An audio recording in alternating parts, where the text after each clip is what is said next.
नमस्कार बच्चों।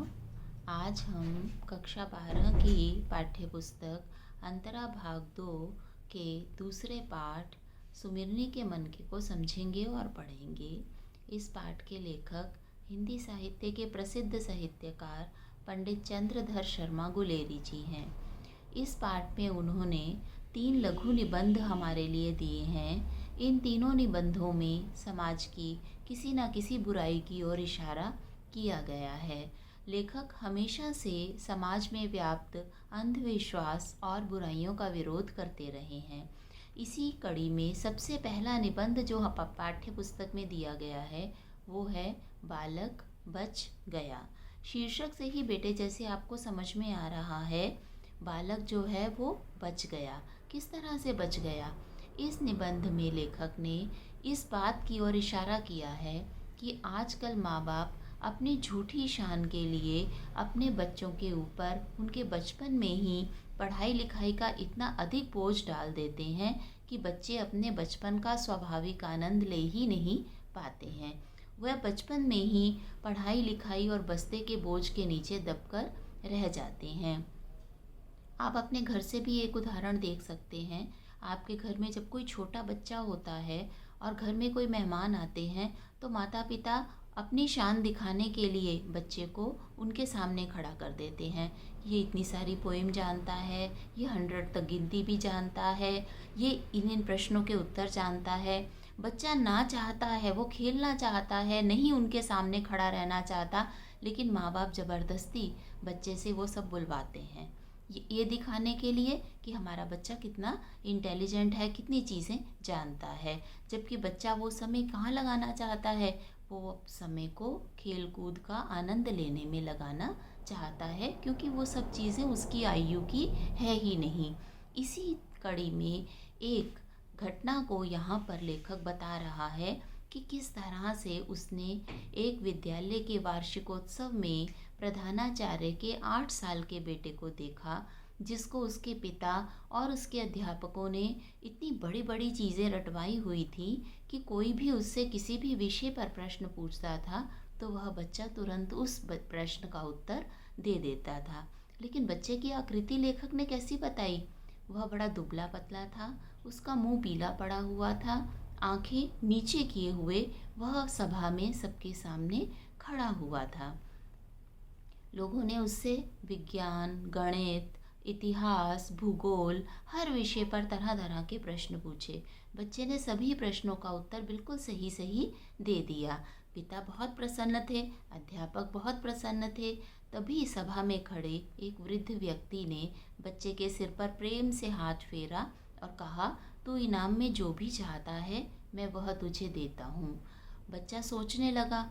पिता सोच रहे थे कि कोई बहुत बड़ी किताब मांगेगा, अध्यापक भी यही सब बातें सोच रहे थे। बच्चा कुछ देर सोचता रहा, फिर स्वाभाविक बचपन के रूप में आकर उसने कहा, मुझे इनाम में क्या चाहिए? लड्डू। जैसे ही उसने लड्डू कहा, लेखक कहता है, मैंने उसी समय सुख की सांस भरी। क्यों? अब तक मेरा दम घुट रहा था कि 8 साल के बच्चे पर कितना अधिक बोझ लाद दिया गया है कि उसका बचपन बिल्कुल ही समाप्त हो गया है। लेकिन जैसे ही बच्चे ने लड्डू मांगा, वैसे ही लेखक को लगा कि अभी उसके अंदर उसका बचपना कहीं ना कहीं बाकी बचा हुआ है, इसलिए बच्चे के बच जाने की अभी उम्मीद है। और इसी कारण कहानी का शीर्षक उन्होंने दिया, बालक बच गया। तो आशा है आपको ये सार जो मैंने समझाया वो समझ में आया होगा। अब हम इसका सस्वर वाचन करते हैं और इसे समझते हैं। एक पाठशाला का वार्षिकोत्सव था। मैं भी वहाँ बुलाया गया था। वहाँ के प्रधान अध्यापक का एकमात्र पुत्र, जिसकी आयु 8 वर्ष की थी, बड़े लाड से नुमाइश में मिस्टर हादी के कोहलू की तरह दिखाया जा रहा था। नुमाइश किसे कहते हैं बेटे? प्रदर्शनी को कहते हैं। जैसे किसी एग्जीबिशन में या प्रदर्शनी में किसी वस्तु को लोगों को दिखाने के लिए खड़ा किया जाता है, वैसे ही उस सभा में उस बच्चे को भी खड़ा किया गया था। उसका मुंह पीला था, आंखें सफ़ेद थीं, दृष्टि भूमि से उठती ही नहीं थी। प्रश्न पूछे जा रहे थे, उनका वह उत्तर दे रहा था।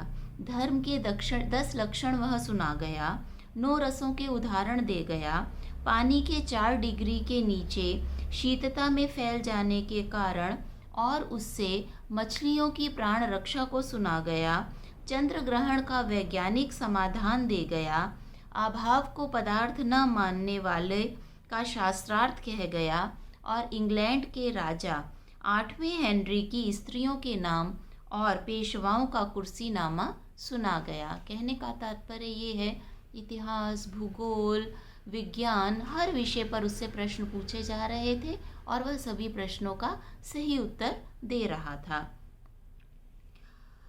वह यह पूछा गया कि तू क्या करेगा? बालक ने सीखा सिखाया उत्तर दिया, मैं आजन्म लोक सेवा करूंगा। सभा वाह वाह करती सुन रही थी। पिता का हृदय उल्लास से भर रहा था। एक वृद्ध महाशय ने उस बच्चे के सिर पर हाथ फेरकर आशीर्वाद दिया और कहा, जो तू इनाम मांगे वही दूंगा। बालक सोचने लगा। पिता और अध्यापक इस चिंता में लगे कि देखें यह पढ़ाई का पुतला कौन सी पुस्तक मांगता है। बालक के मुख पर विलक्षण रंगों का परिवर्तन हो रहा था।